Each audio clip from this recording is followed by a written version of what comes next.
Okay, so this is a film study on Northwestern State's 1-3-1 full court matchup zone. I really love this zone so much that I'm probably going to introduce it to my team. It's amazing. So let's take a look at it. So you notice that already we have one person guarding the ball. What they like to do is if he dribbles up the side, they want to get a trap here. We already have a person in the middle taking it away. We have this person taking the skip pass, and then you have a big in the back. One of the things that I see, especially with this group, is that 1 through 4, they can pretty much switch everything, but they keep their 5 in the paint, who's usually their talking guy. So they beat the press, which is fine, not a problem. But notice what happens, okay? Talking active here. He's attached here, he's attached here, he's attached here. And now the guard is attached there. Okay, awesome. Once the guard takes the ball, okay, awesome. Passes him off to the next person. And now we have our matchups. We have man-to-man principles here, right? He's in the gap.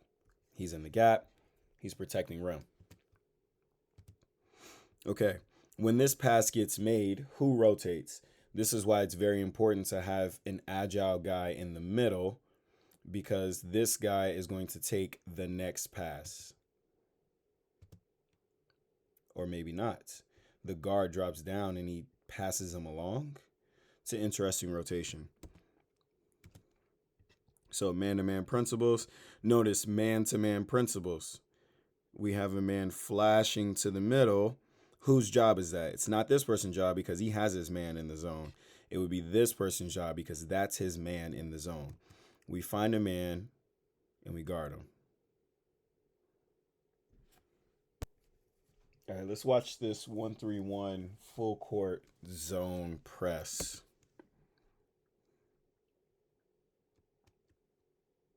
Wish we could see the whole floor, but we see somebody has the ball. The opposite guard is matching up, starting to drift to the middle. It's almost like a 1-2-1-1 in a sense, right? Because these are the actual two wings, but they're up, which looks like a 12. Right, 1, 2. These are the wings here, and then the middle guy is back. So maybe a diamond type of situation.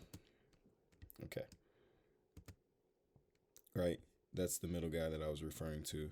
So notice here we have a matchup, right? We have this guy taking away, guarding here. That's his matchup. That's his matchup. We have this guy cutting through.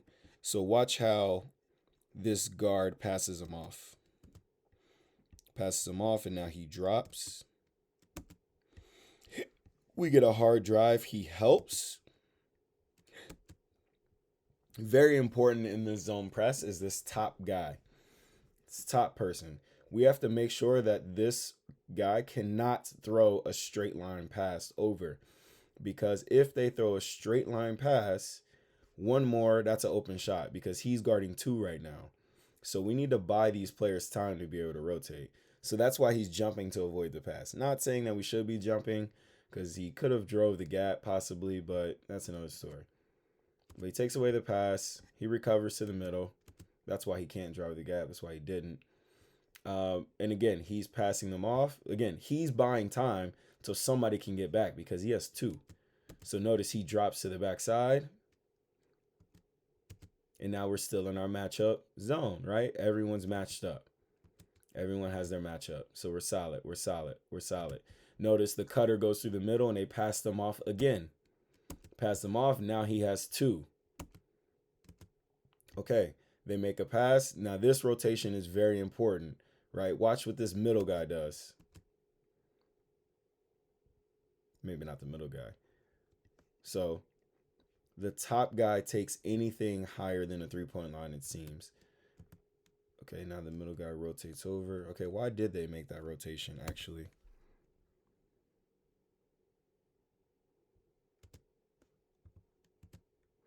Because what happens if he drives to the right?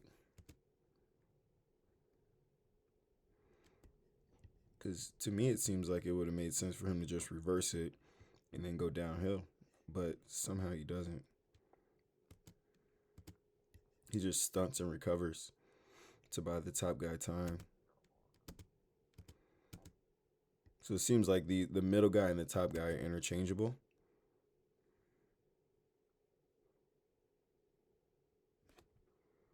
Let's look at this matchup zone here. Cal Bears Justin Wilcox taking his team to the LA Bowl against Nevada. It should be fun. So what happens in this zone if they screen the top guy? So it looks like they keep the big in drop coverage. Okay. And to me, that makes sense, right? Because you have help side here. If he wants to snake the screen, you have help side here. And they force this guy to get over top.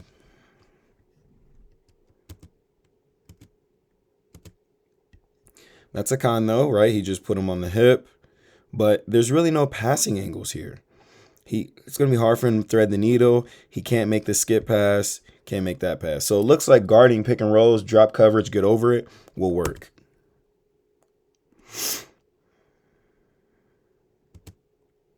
Now, shot clock, 6 seconds. He just makes a great play here. I don't know if there's anything they can do about this. That's a great pull-up. I mean, you see Coach, right? He's clapping him up like, hey, ain't nothing you could do. That's great defense. You put them all the way down to the shot clock, and they made a play. It is what it is. So, again, I'm only focused on this zone defense. So, notice after they get a bucket, then they press full court. So, it starts off as like a diamond, but then they drop back into a 1-3-1. Okay, again, they switch that ball screen. Okay, so if it's a guard to guard, they just switch it, right? Because a new man in their matchup, as the big is rolling, they pass him off to the next person. The weak side guard, that is his job to stay home, right? He's talking to him. On the reversal, okay, he should be making a quick pass there, but he doesn't. Drives back to the middle, gets a bucket. I mean, that's the job of these wing guys, though, is to make sure we're trying to make these passes hard. From slot to slot, that pass should be hard. And then from wing to corner, that pass should be difficult. We want to dare them to make those passes. But I think you got to give up something, right, with this zone. Like, they're going to get something. That's a tough take on one or two people, you know, like, it is what it is. Good players make good plays. Okay, one of the things that I really love about this is that it prevents all fast breaks. So, again, and I wish I could zoom out and see the whole floor, man. Because you have one person taking the ball, you have the person middle taking away this middle guy, and then notice this wing guy. He's in the gap, stunning and recovering, taking this guy. He can't go too far. He's ready to trap just in case he takes off, but he's also staying in the gap. I'm not a fan of his stance, but that's whatever. Okay, ball gets reversed. Is the middle guy taking that right now?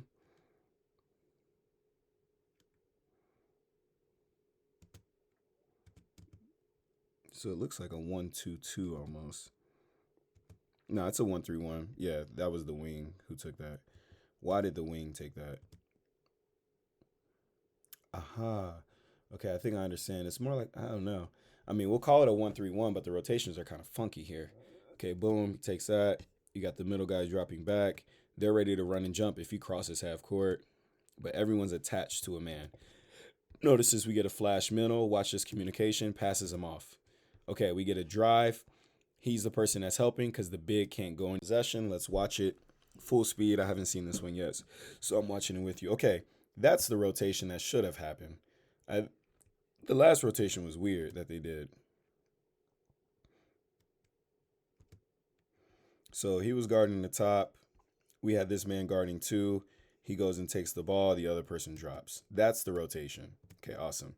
Everyone has their matchups. Okay, awesome. We're good. Stay in the gap. Take away middle. Is this an automatic switch? Let's see. It's a turnover.